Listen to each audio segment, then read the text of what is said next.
8 milhões de gols. Não é nenhum recorde de Copas do Mundo. É a quantidade de carros produzidos pela Volkswagen desde o início, nos anos 80. Em 2017, o Gol veio de cara nova e nós fomos conhecer as mudanças. Lembrando que este quadro atrás do volante é um oferecimento da plataforma Eu Dirijo. Alugue um carro de forma rápida e sem complicação pelo site. Anote aí, eudirijo.com.vc.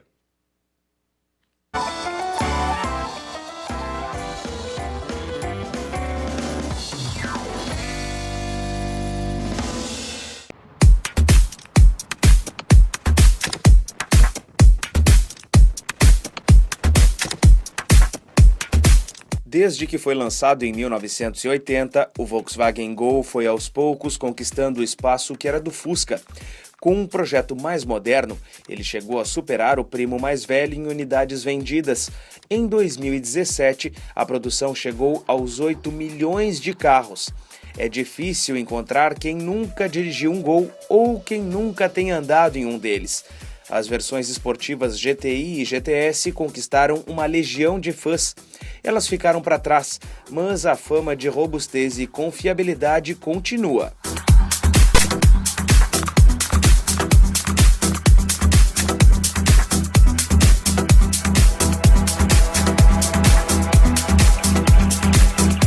Para a linha 2017, o Gol trouxe mudanças externas e internas. Aqui dentro, o maior destaque é o painel.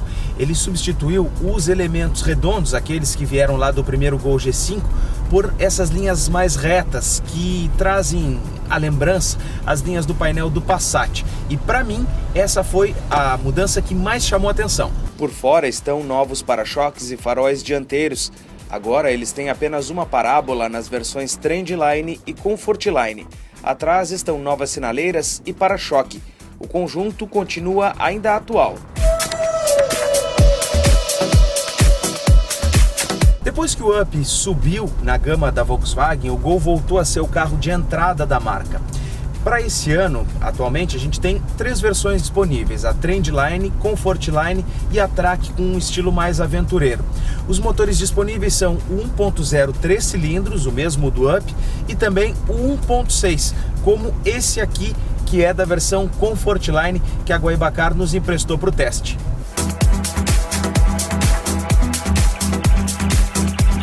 Desde a versão de entrada, o Gol vem com ar-condicionado, direção hidráulica, vidros dianteiros e travas elétricas e o útil suporte para celular. Também tem limpador e desembaçador traseiro e rodas aro 14, além dos obrigatórios airbag e freio ABS.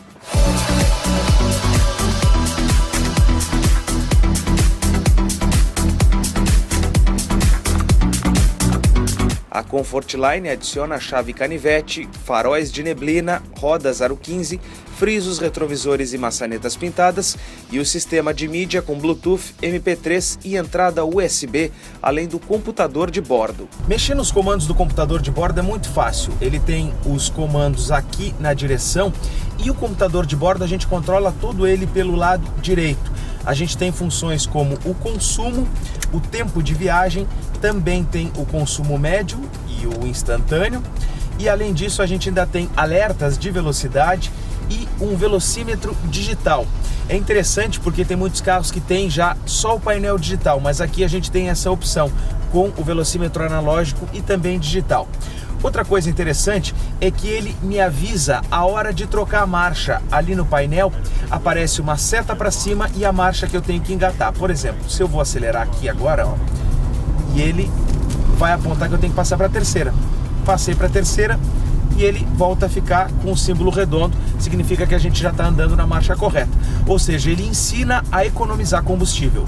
Como opcionais tem o câmbio automatizado, outros sistemas de mídia que incluem até navegação e o pacote que a Volkswagen chama de Urban.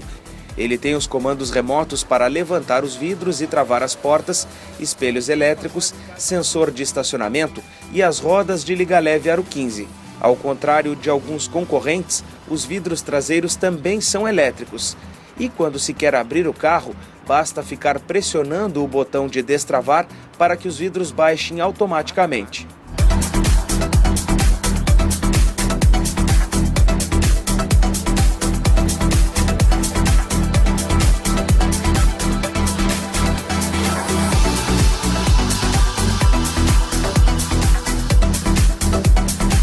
Para essa versão disponível, o motor é o 1.6. A principal característica dele é o torque. Até dá pra gente lembrar dos antigos AP. O Gol arranca rápido e também consegue andar de uma forma mais ágil no trânsito. Isso tanto dentro da cidade, quanto em viagem, quanto na estrada, traz mais segurança, porque permite ultrapassagens mais rápidas e com mais distância, com mais segurança, sem nenhum tipo de aperto. O carro continua muito bom de dirigir e com esse motorzinho, como eu disse, dá gosto de andar no Gol.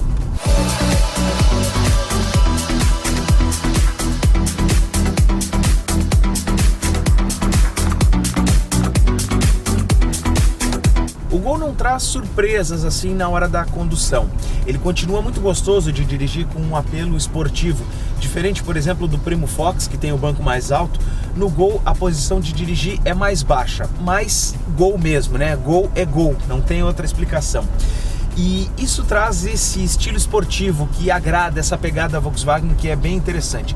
Outra coisa que não mudou desde a entrada da quinta geração foi o câmbio, que continua com engates bem suaves e precisos. A marcha encaixa sem nenhuma aspereza e, além disso, de uma forma perfeita. Ela não tem nenhum tipo de problema, por exemplo, assim, não engatou direito, não entrou. Não, é muito fácil de passar a marcha, um câmbio muito suave. Por isso que ele continua bom até hoje.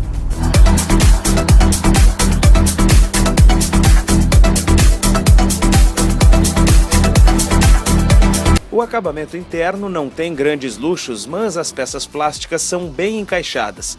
No banco de trás, o espaço para as pernas é suficiente para viajar sem aperto.